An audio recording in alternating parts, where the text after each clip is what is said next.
Isang Chinese national naman ang inaresto ng mga otoridad dahil sa pagdadala ng endangered species na pangolin at cobra. Ito ang balita ni Joshua Antonio. Dinakip ng mga operatiba ng National Bureau of Investigation ang isang Chinese national matapos siyang mahulihan ng 4 na pangolin at 3 cobra na itinuturing na endangered species. Kinilalang suspect na si Pei Minzang, 45 anyos at nakatira sa Clark Center sa Pampanga.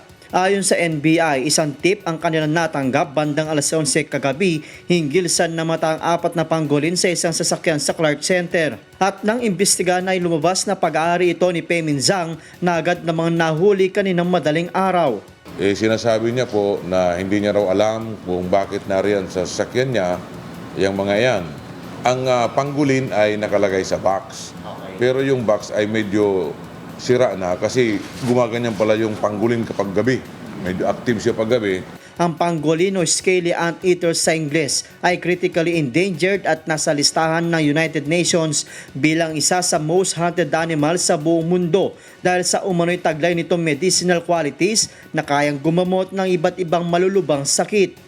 Ito po ay paboritong pagkain. Ang meat po nito ay napakasarap daw at paborito ng mga Chinese. Bukod sa karne ay naibebenta rin umano sa black market ang kaliskis ng pangolin sa halagang $3,000 kada 1 kilo.